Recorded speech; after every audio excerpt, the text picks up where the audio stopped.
Maiinit na balita mula sa mga paaralan. Aming inihahatid upang inyong malaman. Magandang gabi, Oriental Mindoro. Ako po si Cyrene Espirito. At ako naman si Arvin Aklan. At ito ang Campus Beat.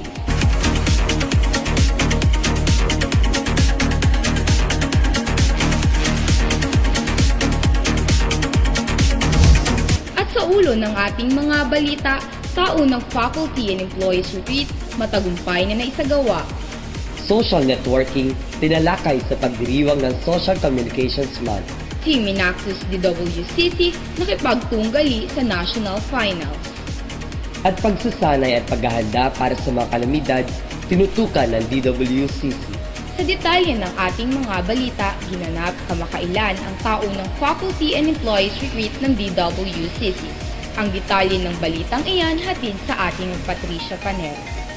Bilang isang katolikong institusyon, bahagi ng taon-taong gawain ng mga guro at empleyado ng Divine Word College of Calapan ang spiritual retreat na naglalayong hubugin ng espiritual na pagkakakilanlan ng mga kasapi ng dalubhasaan. Ngayong ang taon, matagumpay na idinaos ang annual FEC retreat sa bukal ng Tipan Retreat Center sa Taytay Rizal noong ika-28 hanggang ika-30 ng buwan ng Hulyo, taong kasalukuyan. Naging punong tagapagpadaloy ng nasabing retreat si Father Rocky Aquino, SVD, Kura Paroko ng St. Jude Parish at Superior ng SVD Manila District. Tinalakay niya ang iba't ibang gawi na dapat taglayin ng mga miyembro ng DWCC family, lalo na ang mga values na hindi dapat nawawala at patuloy na hinuhubog ng mga ito. Sa kanyang mensahe, binigyang diin ni Father Rocky ang kahalagahan ng professionalism at pagbibigay ng panahon sa sarili para umunlad at patuloy na makapaglingkod sa dalubhasaan. Ang nasabing retreat ay nagsilbi ring pagkakataon para sa mga empleyado na magkaroon ng bonding moments sa bawat isa sa pamamagitan ng bahaginan. Ipinakilala rin sa lahat ang mga bagong kawani ng dalubhasaan, ganun din ang mga bagong guro sa basic education at full-time faculty members para naman sa college department. Ang pagpapakilala ay pinangunahan ni Mr. Donato Y. Bautista, Human Resource Officer ng Dalubhasaan. Formal na tinapos ang annual retreat sa pamamagitan ng pagdiriwang ng banal na misa na pinangunahan ni Father Rocky kasama ang mga SVD Administrator ng Dalubhasaan. Mula sa Divine Word College of Calapan, ako po si Patricia Opaner, nagbabalita para sa Campus. Samantala, naging masayang sa nagawang Social Communications Forum na dinaluhan ng mga mag-aaral mula sa DWCC College and Basic Education Department. Ang report natin sa atin ni Precious Pereira.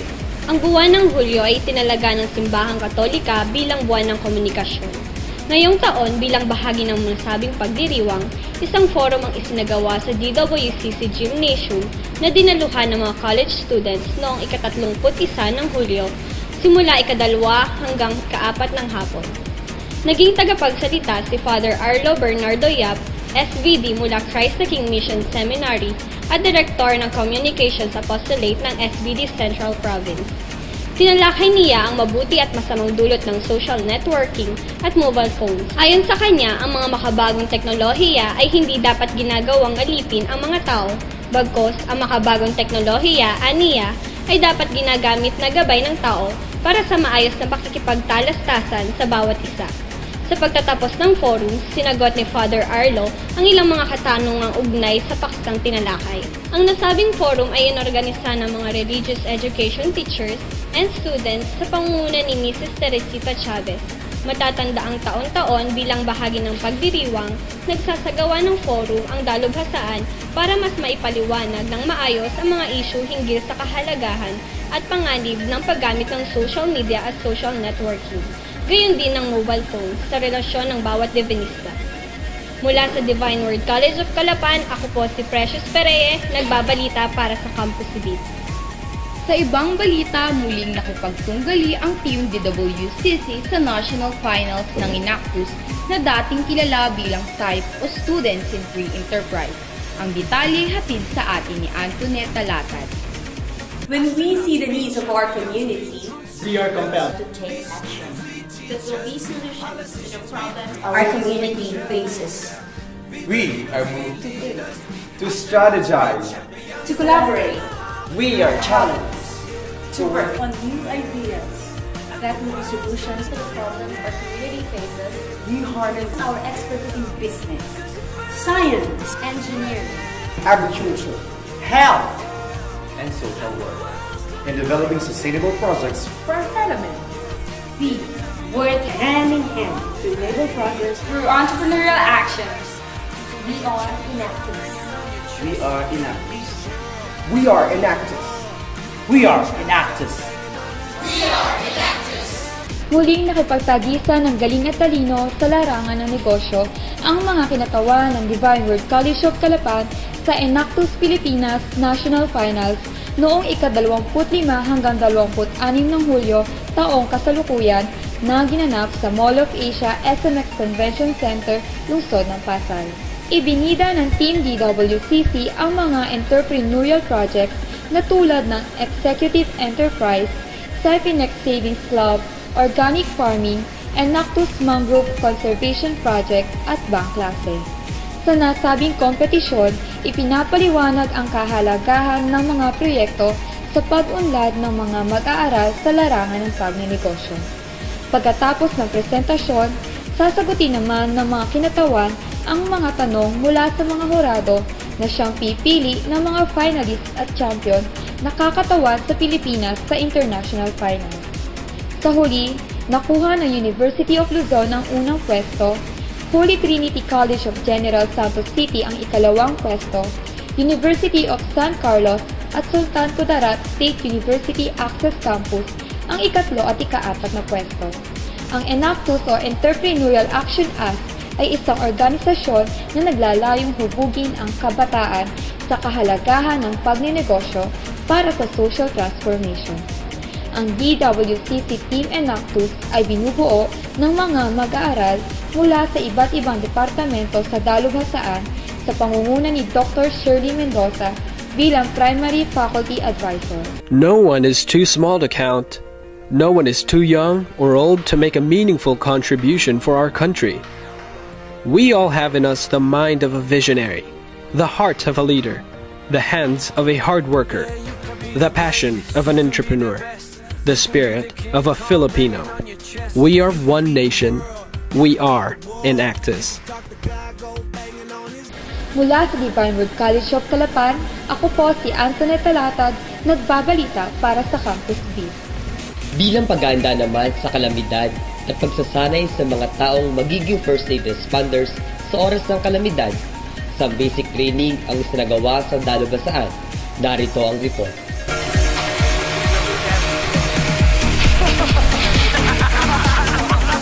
Para panatilihing ligtas ang mga mag-aaral at empleyado ng kolehiyo, ganun din may organisadong grupo na handang tumulong sa oras ng kalamidad.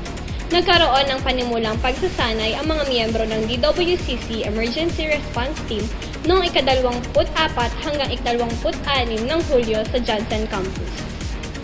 Ang pagsasanay ay may temang Introduction to Basic Disaster and Response na kung saan ang mga naging tagapagsalita at tagapagsanay ay ang mga kinatawan mula sa Office of Civil Defense at Disaster and Emergency Responders International, mga organisasyong nagsasanay para sa kahandaan ng mga iba't ibang uri ng kalamidad. Kabilang sa mga tinalakay ang basic firefighting skills, first aid skills, rappelling skills, flood incident rescue skills, evacuation and rescue skills, at ang pagtatayo ng school-based command system na may layuning maging centralized at organisado ang bawat hakbang ng rescue team.